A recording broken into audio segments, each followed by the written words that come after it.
You're listening to the DanishTube cast, the number one podcast for those learning Danish. If you like what you hear, please leave me a review within the Apple Podcast app, on Google, or wherever else you might be listening. It will help other people find this podcast and let them know that you enjoy it and find it useful.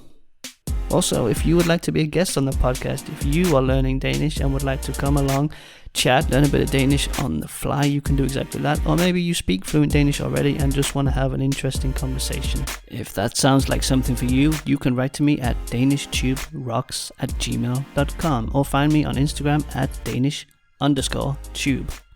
Let's get into today's episode.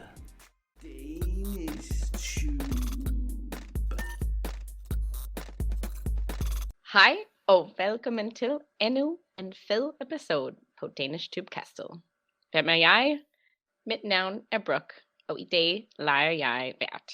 Og vi har en meget special guest, nemlig Liam.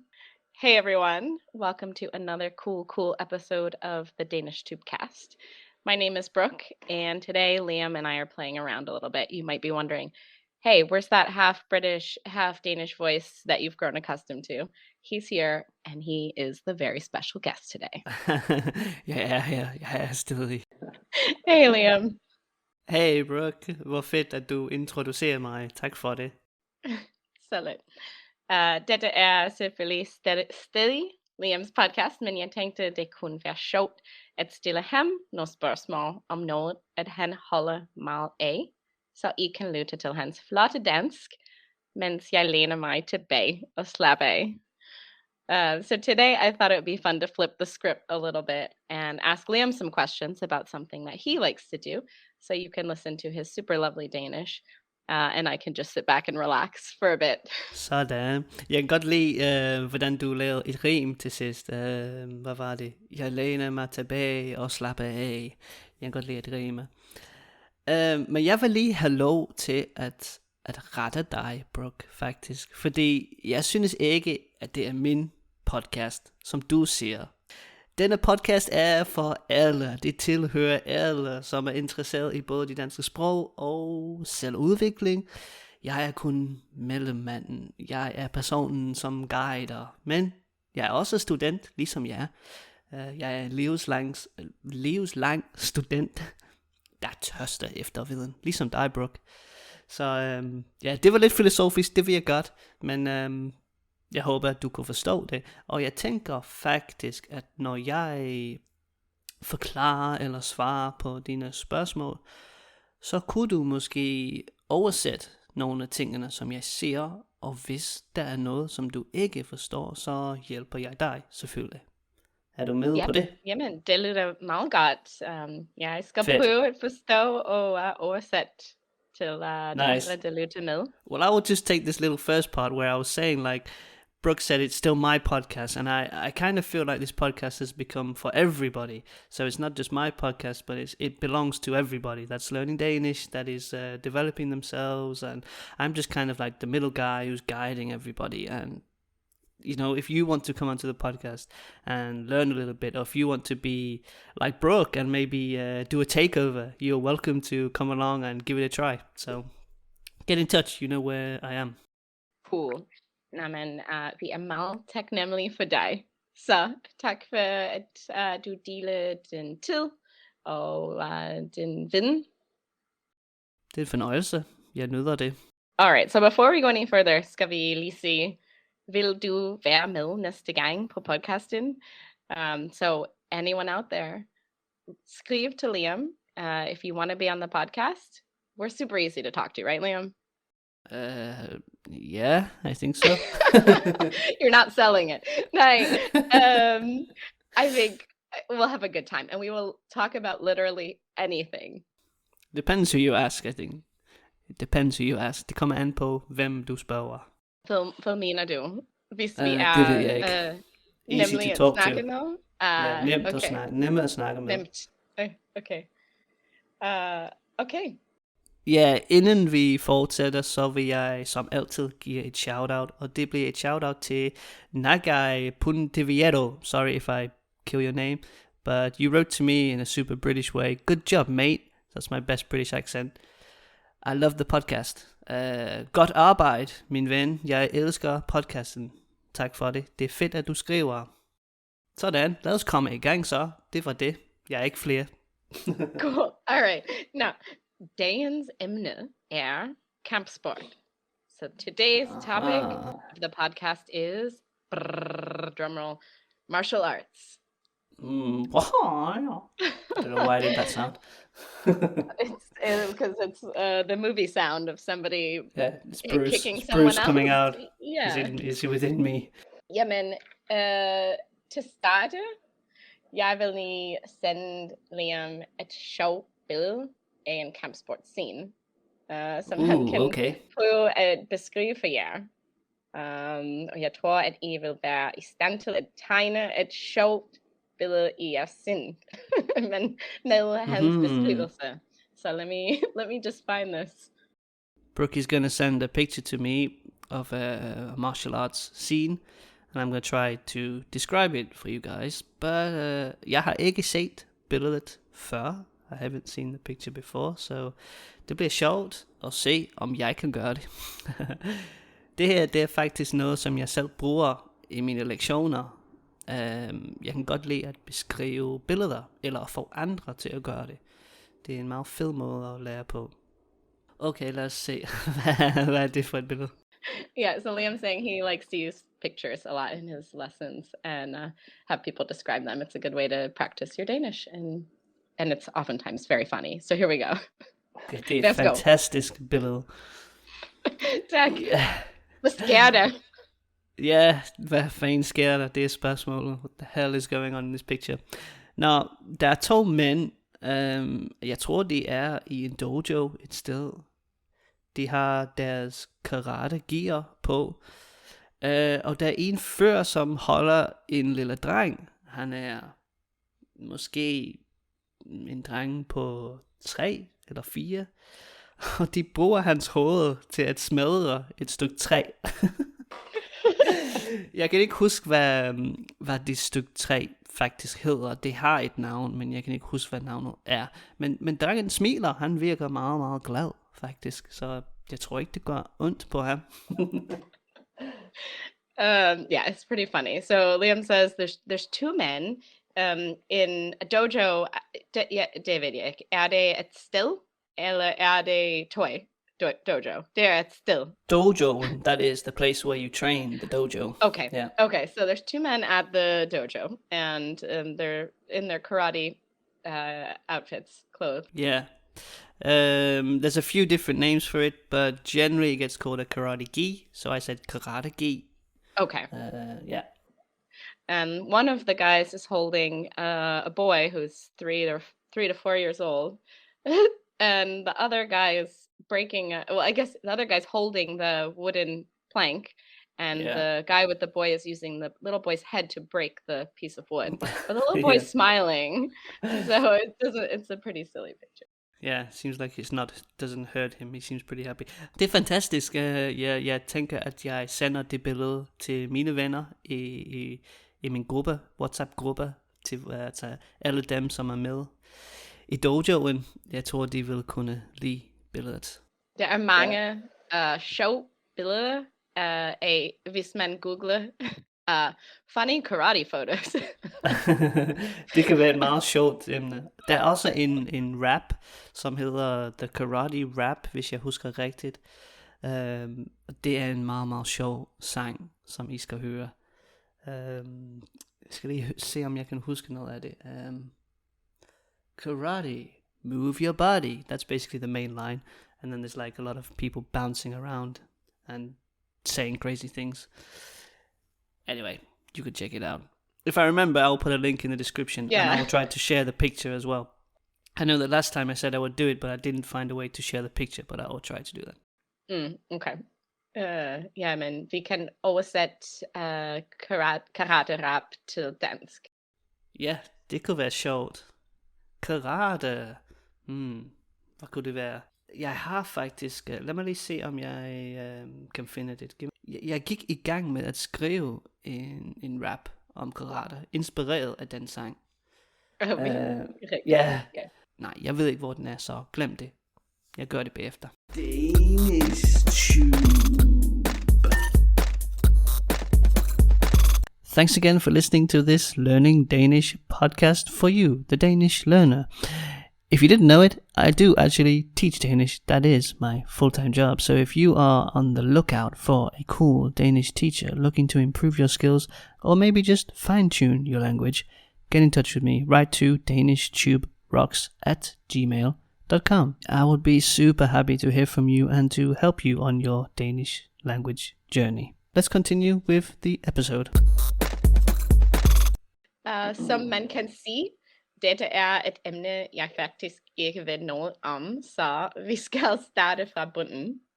Og jeg har flere spørgsmål til dig. Okay. Så, hvad er kampsport? Altså, hvad er inkluderet i dette udtryk?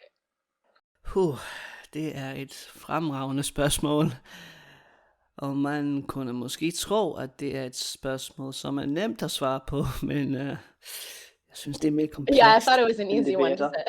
Nej. It's quite a hard question to answer. Fordi What is jeg kampsport? tror, det var så mange forskellige typer i Det er rigtigt. Ja. kampsport. Jeg synes faktisk ikke, at ordet kampsport på dansk i sig selv beskriver kunsten ordentligt. Derfor vil jeg faktisk beskrive det som, eller kalde det for kampkunst, en kampkunst, i stedet for. Giver det mening? Ikke så meget. Siger du kampkunst? Like fighting arts? Yes. Okay. Ja. Så hvis jeg oversætter sådan lidt direkte, men jeg mener også, at man kan sige det. Generelt siger man kampsport, og du ved, når du hører det ord, så hører du sport. Så det kan virke som om, at martial arts er en sport. Og det er det nogle gange. Der er nogle kampkunster, som er blevet til sportsgrene. For eksempel karate, judo, taekwondo. De er alle sammen blevet en del af de olympiske lege. Kender du dem? De olympiske lege. The Olympic Games? The Olympic Games, exactly. Men man kan sige, at når det er en sportsgren, så fungerer det på en lidt anden måde end de traditionelle versioner. Der er specifikke regler, de er blevet måske finpudset og handler mere om at få point end for eksempel selvforsvar. Okay, so let me try to summarize. Yes. So, well, you said it seems like sort of it should be an easy question to answer. What are martial arts or martial arts sports, sort of? But it's not really that easy. And you sort of said that it translates to camp sport, but one can also say more camp kunst, martial arts, Yes. and sort of approach Fight it differently. There's the sport angle, like the Olympic Games with certain rules and everything. Maybe the way you would approach it as an art, and the philosophy maybe behind it. Maybe I'm reading into it more. Yeah, I mean, we didn't get onto the philosophy yet, but certainly the sport side of it is slightly different than maybe the traditional side of it, basically, is what I'm saying, because that's more about getting points in a competition. That's a very specific way of fighting. You know, you training a different way also. So it's not the same as self-defense, selvforsvar. Så traditionelt set, det er en form for kunst. Det er derfor, jeg siger kampkunst, som måske består af mentale og fysiske teknikker, som bliver brugt både til at besejre en modstander, men også til at besejre ens dæmoner og problemer. Giver det mening? Ja, det gør det, men besejre, jeg kan ikke huske betydningen af ordet. Defeat. Defeat, okay. Okay. Yeah. So traditionally, it's like it contains, of course, both physical but also mental techniques that you use to defeat an opponent. But then also there's all this other side where you sort of use it to defeat, I said, your own demons and your own problems, which is something I've experienced. You can use it to, in that sort of way. Without going into too much detail. Ja, jeg forstår. Okay, så du har Nævnte nogle forskellige typer kampsport, eller kampkunst. Kampkunster. Kunster. Har du prøvet at dyrke nogle forskellige typer kampsport selv? Ja, det har jeg faktisk. Jeg har prøvet indtil nu. Jeg har prøvet karate, eller karate. Siger man karate? Karate? Ja, jeg bliver forvirret hele tiden, hvordan det skal være på japansk. Karate. Karate. Ah, that's it. Karate. When I have to switch languages, it fucks my brain. Anyway, karate, kung fu. Jeg har prøvet noget, som hedder ninjutsu. Og jeg kan også lide noget, som hedder Jeet Kune Do. Og det er faktisk det, som Bruce Lee opfandt. Okay. Hans egen form for kampkunst. Okay, er Jeet Kune Do? Ja. Er det en type karate, eller helt forskellige ting? Det er sin egen kampkunst. Så Bruce Lee, han selvfølgelig som alle de gode kunstnere, han tog inspiration fra alle de andre ting omkring ham, og han tog de ting, som han syntes var gode, og så fjernede de ting, som han syntes ikke var så brugerlige. Og så lavede han sin egen kampkunst, som han kaldte for Jeet Kune Do, som kan oversættes til The Intercepting Fist. Whoa. So like much about his art is like his entire thing is like intercepting, not blocking and then retaliating, but intercepting, anticipating what someone's going to do and being the first one to, basically strike the person before they strike you. This sounds like strike first, strike hard, if you know where that comes from. I don't know if you do. Little cultural reference for anybody that loves Karate Kid or Cobra Kai. Strike hard, strike first. No mercy. Cool.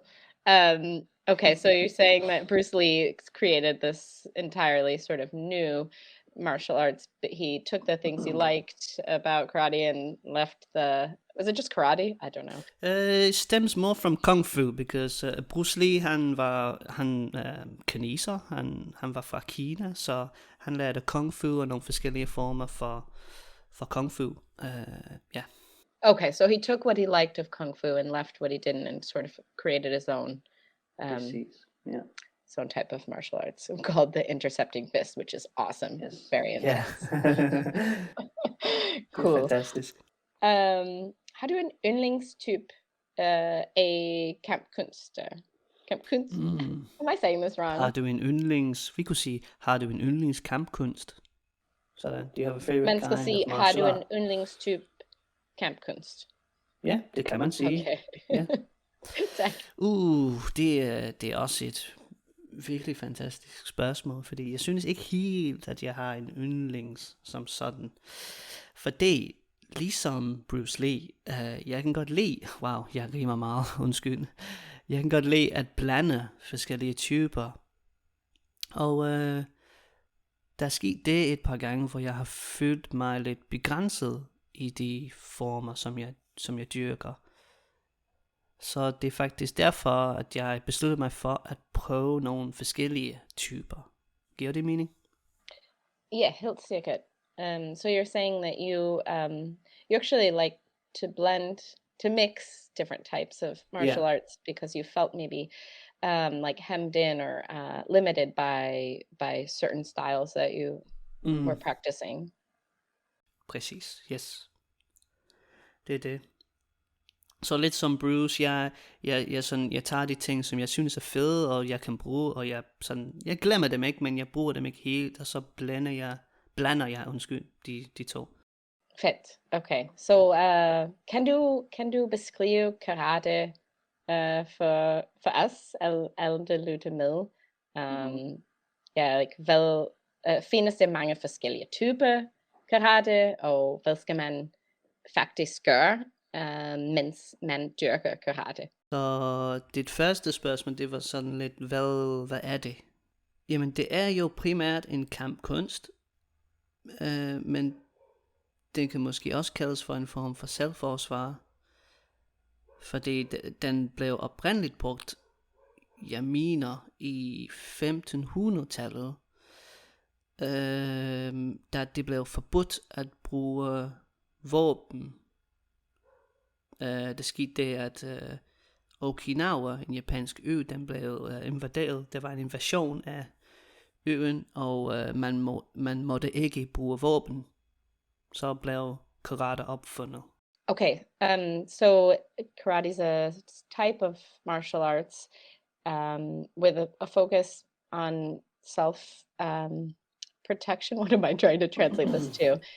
Self-defense. Self-defense. Det var et godt ord. I thought there was a good word you use. Selvforsvar. Præcis, selvforsvar. Selvforsvar. Okay. And you think that it was prohibited to use weapons in Japan at the time? So when this...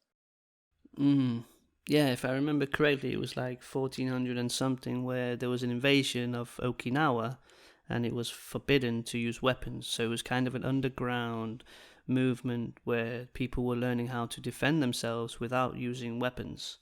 So it was originally, used as a war technique, or a way of defending yourself. Og jeg mener, at ordet i sig selv, karate, den kan oversættes til tom hånd. Og den har også sine rødder i Kina og Kung Fu, men kunsten blev lidt lavet om af japanerne på Okinawa. Kan du gentage, hvad du oversætte det til? Jeg kunne ikke høre dig. Selvfølgelig. Det kan oversættes til tom hånd. Tom hånd. Tom hånd. Empty hand. Empty hand, yeah. Okay. Which if you, again, in relation to not being able to use weapons, the actual name for the sport or the art is empty hand, yeah. And it has its roots from China, and Kung Fu, because a lot of Chinese people emigrated and went to Japan and to Okinawa, so it was built up from that, but the people of Okinawa sort of changed it a bit, well, quite a lot. Så hvis jeg spørger dig om karates oprindelse, it's origin. Jeg kan høre, at du siger, at det ligger rod i kinesisk kultur, og også i japansk kultur. Det er en blanding, måske? Præcis, ja. Det er også en blanding i sig selv, karate. Og så er der mange forskellige former for karate, men der er meget fokus på selvudvikling, på respekt, og for eksempel dyder, men den indeholder 3 ting, og det er, jeg skal lige huske, på japansk, det hedder kihon, det er gun-teknikkerne, ligesom slag og spark, så er det kata og kata, which is former, og det er kumete, det er kamp. So you have your basic techniques, your forms, these like shapes that you learn, and then you have the sparring.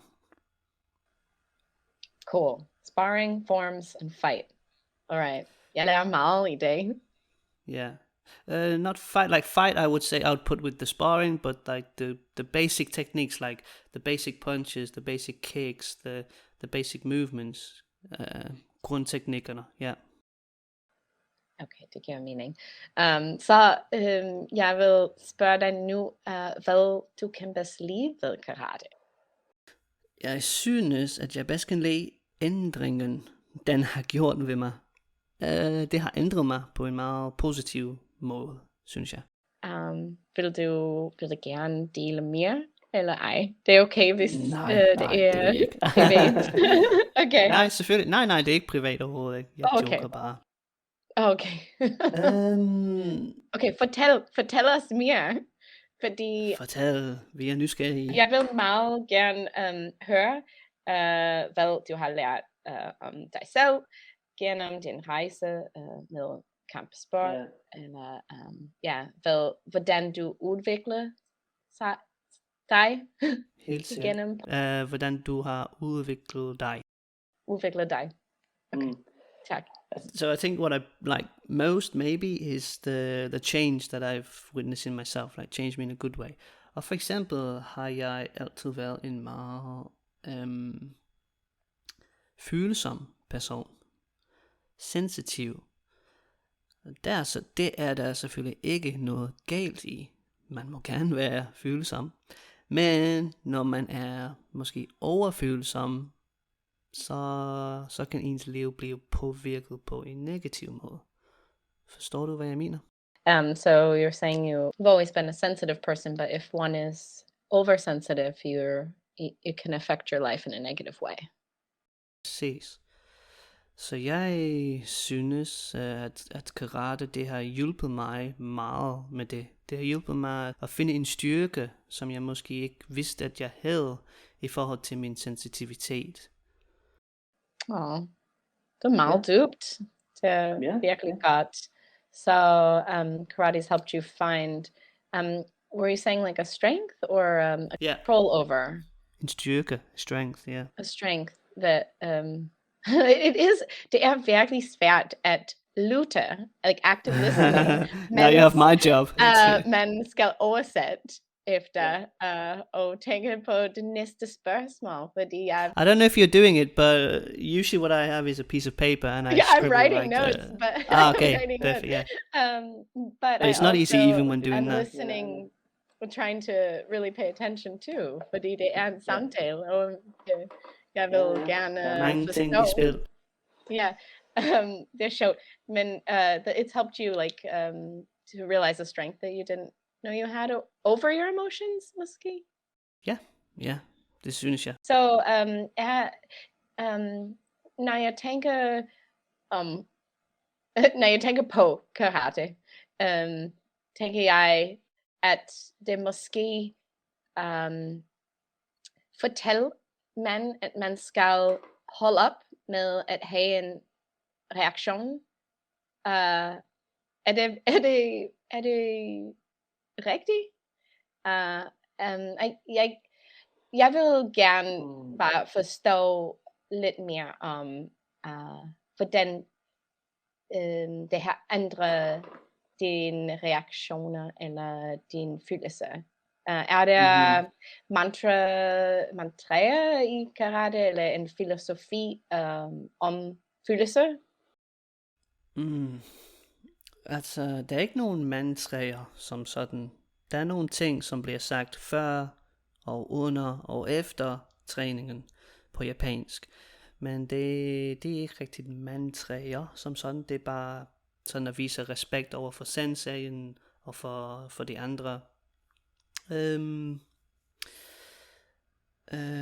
Og det med min udvikling, det er sket på en naturlig måde. Der er ikke nogen, der har sagt til mig, hey, du skal ikke føle, du skal holde styr på dine følelser, eller noget som det. Det har aldrig været.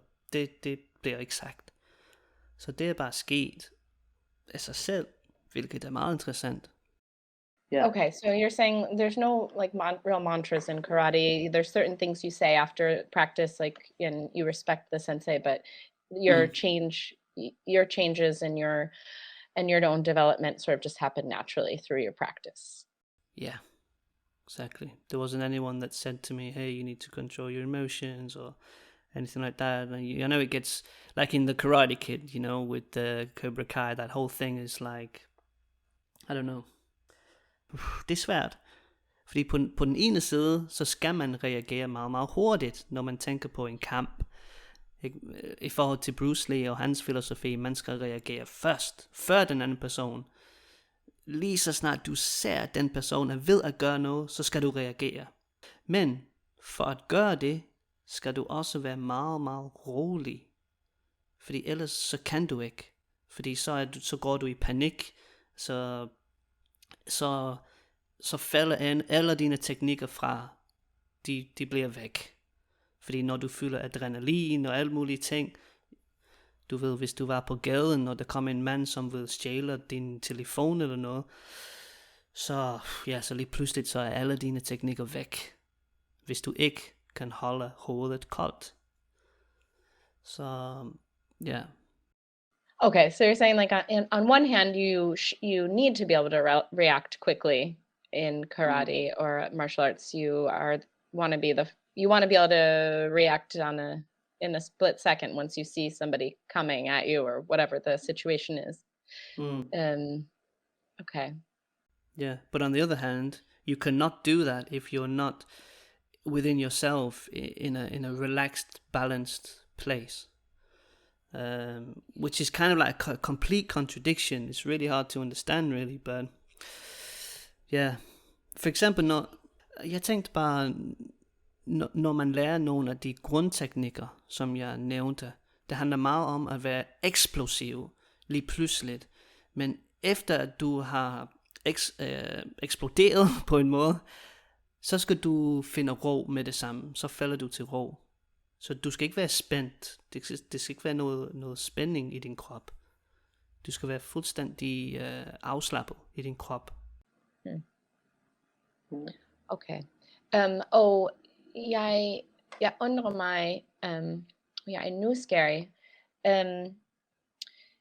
I karate er der,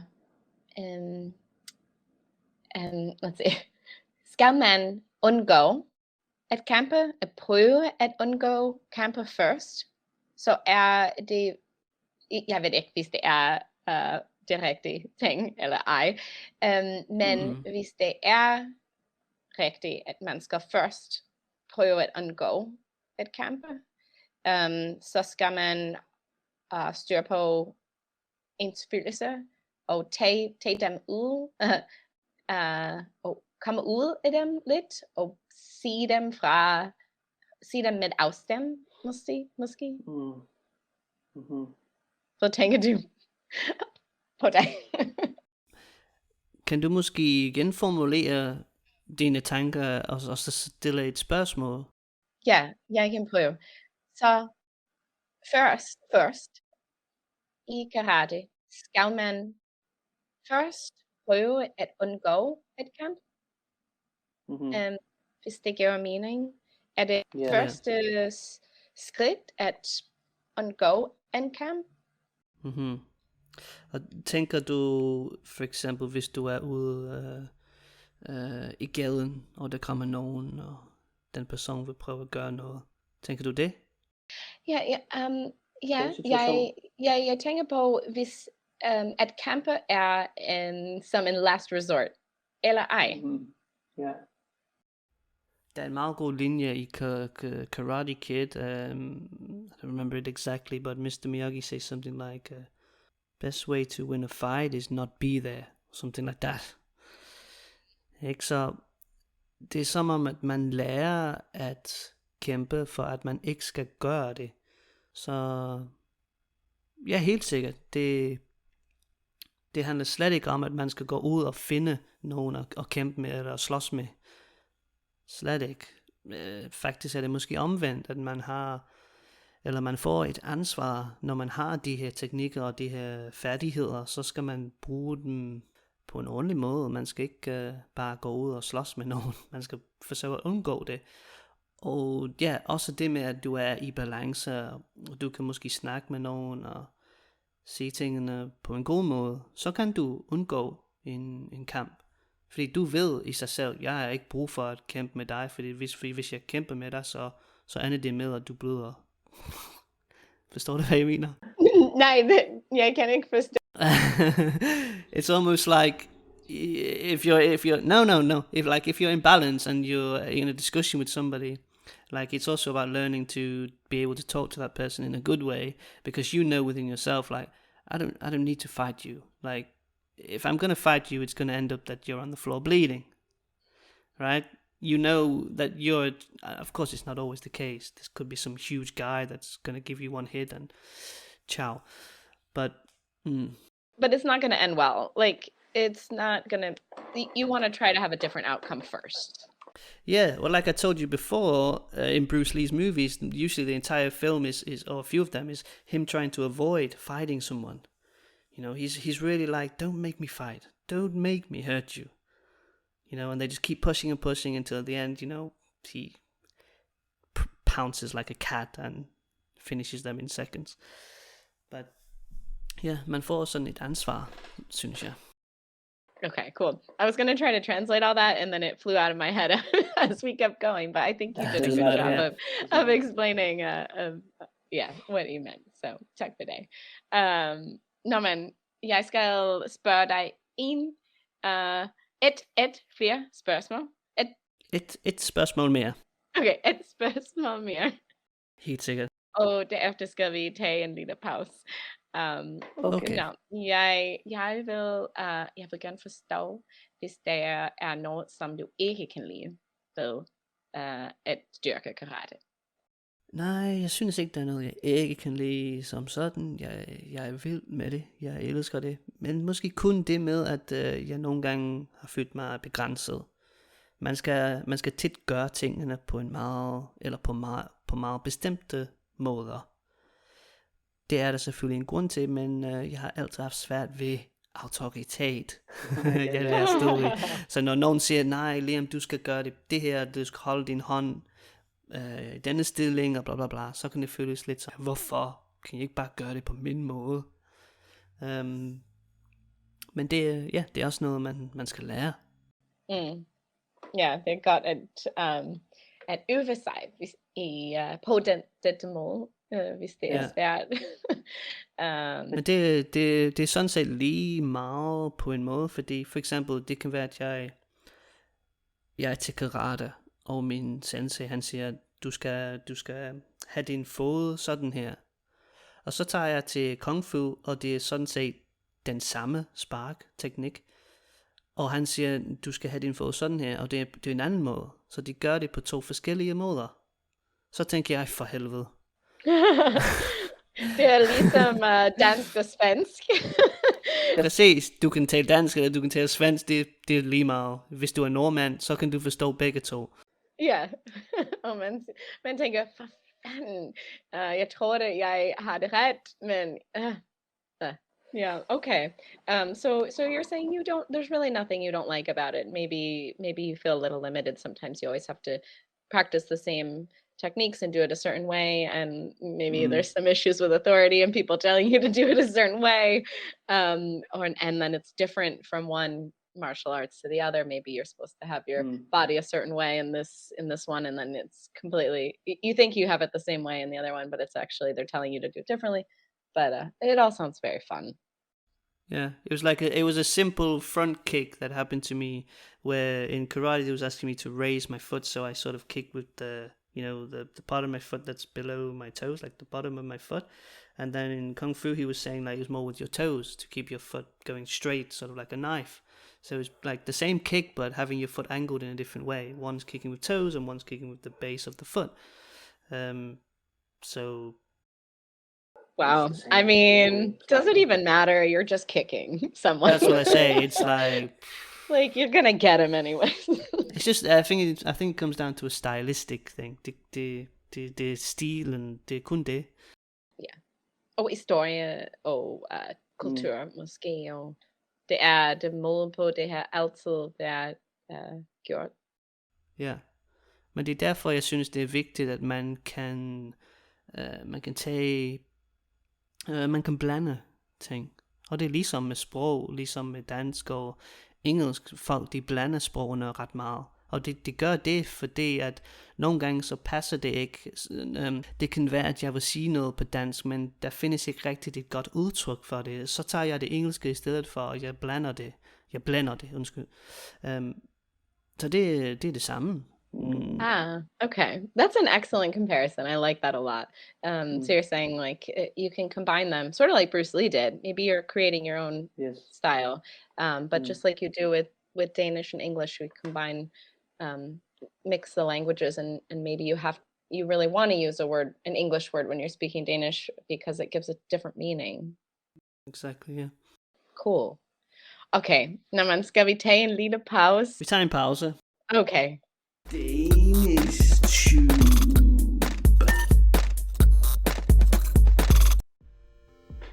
Hi again, and thanks for listening to this episode on the DanishTube cast. If you would like to listen to the rest of this conversation, you can do so very shortly by subscribing within the Apple Podcast app. Alternatively, you can go over to Patreon, where you can hear the rest of this conversation, as well as get access to Danish exercises, live streams, and some pretty sweet DanishTube merchandise. Not only will you be supporting my work and making it possible for me to improve this podcast for you, the listener, but you will also get some pretty cool Danish stuff back for your bucks. So if that sounds like something for you, follow the link in the description. Otherwise, I will see you again in the next episode.